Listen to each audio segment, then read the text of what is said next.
Welcome in to Hellbilly, the darker side of Appalachia. Just a friendly reminder, remember not to whistle, sing, or scream in the darkness.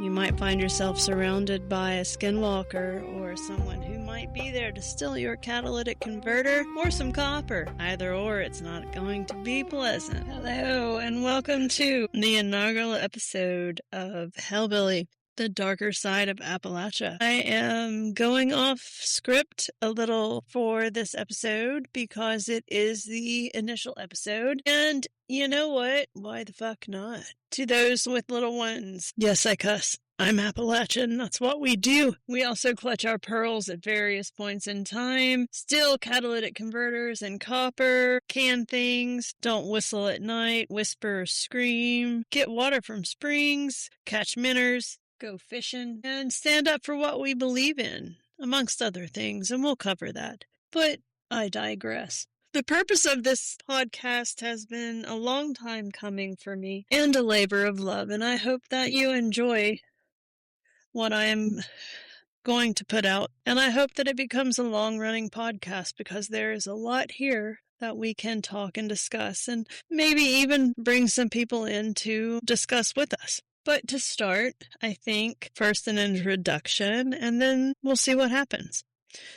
I am an LPC, MHSP, LCPC, and soon to be an LMHC, which is basically a lot of alphabet soup for I'm a therapist in the state of Tennessee, Illinois, Michigan, and soon to be Indiana, and others. For some reason, they all decided they wanted their different alphabets, but it's still the same thing. Yay! We all do the same thing, and we all have the same curriculum. I don't know, it's probably a money racket, but still, we do the same thing, we're taught the same thing, we are the same thing. Don't let anybody tell you otherwise. Now, a caveat to that is that some of us are trained in different modalities that deserve different training. Back to the matter at hand. I was born in Bristol, Tennessee, just because there wasn't a hospital on the Virginia side, because Bristol, Tennessee and Bristol, Virginia share a state line. Holla. The hospital was on the Tennessee side, Sullivan County. And I was born in Tennessee, but raised on the Bristol, Virginia side in a small little community called Benhams, down near Mendota. Holla to my real ones. Still have a family farm out there that I love very much. For all of the people out there who might be listening to this who know that area and know it well, it is beautiful, and it is home. It is also home to the Tri-Cities, which includes Johnson City, Tennessee, Kingsport, Tennessee, Bristol, Tennessee, and Bristol, Virginia, and is home to the Bristol Motor Speedway, which is a staple for all you NASCAR fans. If you are one, good for you. You must enjoy watching people driving cars and turning left. Sorry, don't like NASCAR. No offense, you guys who do. I won't judge you openly. It's much bigger in the past than it is now. But, maybe it's taking a comeback. I don't know. They're doing a lot of things now at the Bristol Motor Speedway than they did before, like concerts and Christmas lights. And the Christmas lights haven't changed much since, I was there. But I haven't been there in quite some time. Bristol is also home to Bristol Rhythm and Roots. It used to be affordable, now it's not affordable.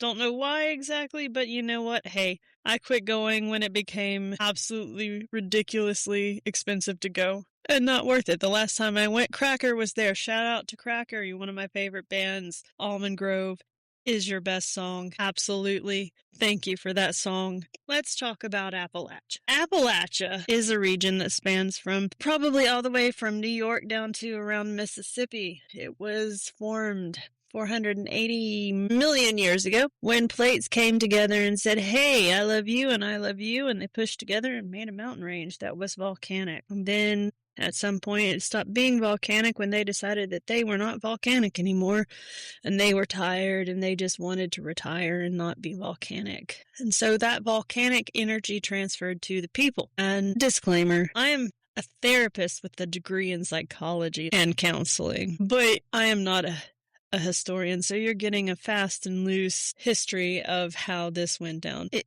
was populated by the Native Americans, then colonization, ew, gross, and the Trail of Tears happened, where the indigenous people were pushed across the mountain. Proclamation of 1763 occurred in the American Revolution, or it was at the same time. I don't really recall. It was all happening around the same time. And the Appalachian Mountains were used as a defense mechanism because they are large and they are vegetative and dense, and you can get lost forever in them because it just is what it is. And for those that are interested, yes, the Appalachian Mountain Range does go all the way into Maine, but Appalachia does not. Color me riddled on that one. Back to the matter at hand. The Proclamation of 1763 stated essentially, in layman's terms, we don't want your people going west. Well, they went west anyway. And then the American Revolution,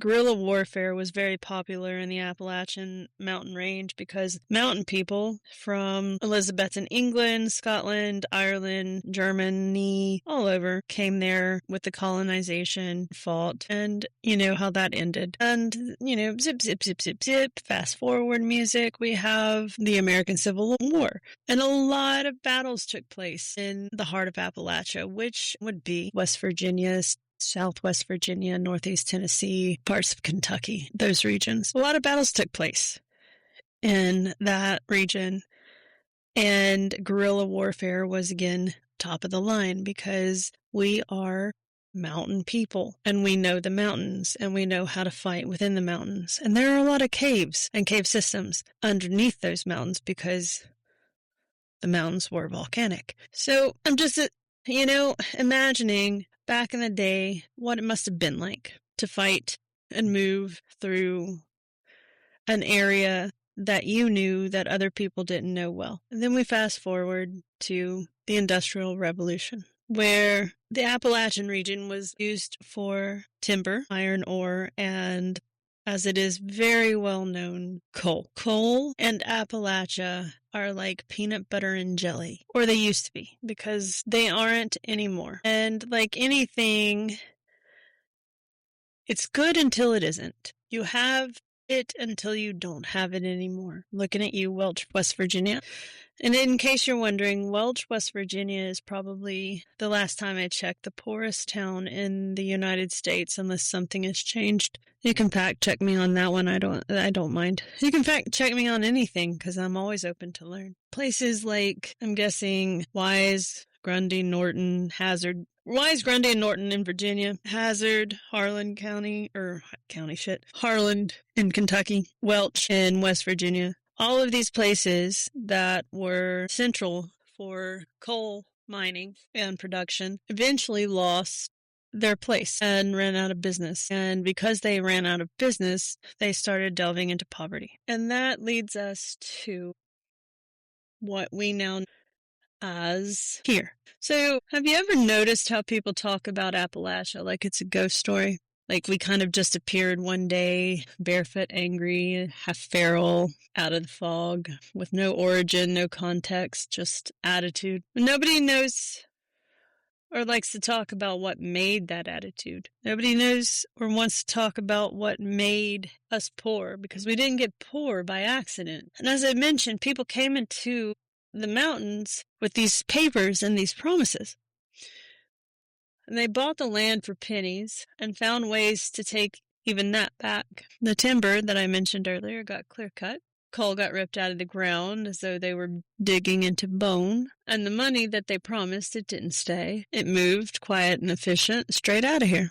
Left behind roads, went nowhere. Coal miners that spent their life digging and digging and digging developed black lung. Didn't work right. And the towns learned real quick what it meant to be owned without ever even saying a word. People's bodies broke down. They were in pain. They were rural, without access to health care. They paid folks in scrip, company money only good at company stores. You worked for them, lived on their land, bought your food from their shelves, and somehow you still owed them at the end of the week. Because you know what? Being poor is expensive. It's not employment, it's a leash, it's indentured servitude. And when people got tired of it, they started organizing, started saying no, but they weren't met with a negotiation, they were met with guns. And this is way back in history. So I urge you, look up the Battle of Blair Mountain if you think that this is dramatic. 10,000 miners marching to the right to not be owned, the largest labor uprising this country's ever seen, and their response, planes, bombs, army.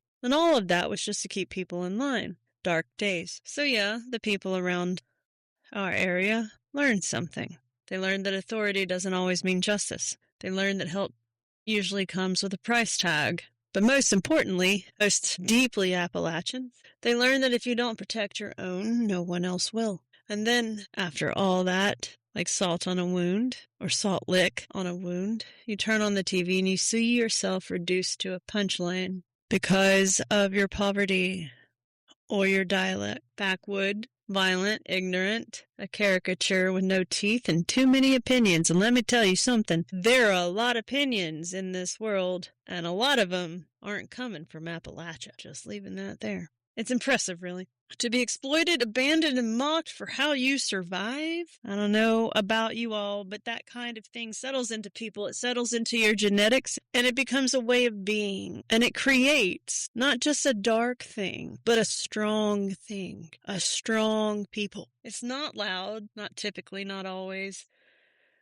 It's not the kind of anger that throws a punch first, and it's not always anger. Sometimes it's resolution, sometimes it's determination, perseverance. It's the one thing that I've learned growing up, is that there is a lot of anger in the heart of Appalachia, but there is a lot of perseverance and a lot of community. But it's also quieter than that. It watches, it remembers, it keeps score. We don't trust easily. Kindness is tested before it's accepted, understandably so. Respect isn't given because someone thinks that they deserve it, understandably so. Some people call it mountain rage. I don't. I call it Appalachian. It's unpredictable. It's wild. It's like weather. They say. A lot of times people portray us that way. At least J.D. Vance, I'm looking at you and I'm calling you out. We don't need your elegy. You were born in Dayton. From what I can tell, your family is part of Kentucky, but we don't claim you. We do not need your elegy. We are not wild, unpredictable, and feral. We are smart, we watch, and we take people when we trust them. But before that, we also offer a helping hand, even if we don't trust them. We are specific because we have learned that even though people treat you poorly and are dark, they don't always deserve the same in return. So if you listen close enough, our Appalachian rage that people point out to us is not even rage most of the time. It's a memory, and it damn sure is a low tolerance for bullshit. So if you stick with me as we move through this first season, we are going to take a deep dive into the darker parts of Appalachia. That means we're going to look at the opioid epidemic that has been dissected numerous times. But we're going to do it a little differently. We're going to look at folklore, like I mentioned the skinwalkers at the beginning of the intro to this podcast. We're going to look at the healing, the Appalachian healing that's been passed down across generation to generation. We're going to look at sex trafficking. We're going to look at what is most important to me in some ways, the meth epidemic that nobody talks about, but is rampant here.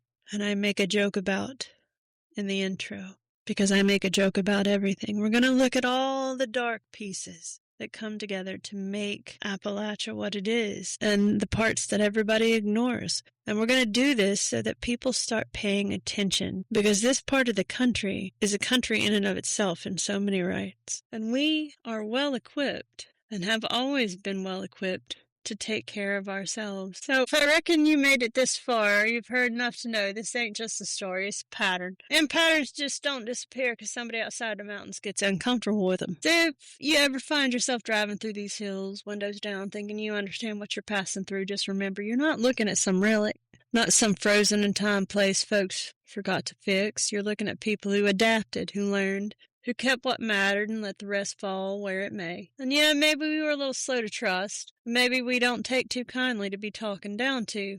But that ain't ignorance. That's memory with teeth. So don't come in here trying to write our story for us, and don't come looking for a caricature you already decided was real. Just listen. Because if you do it right, and you listen real close, these mountains will tell you exactly who they are.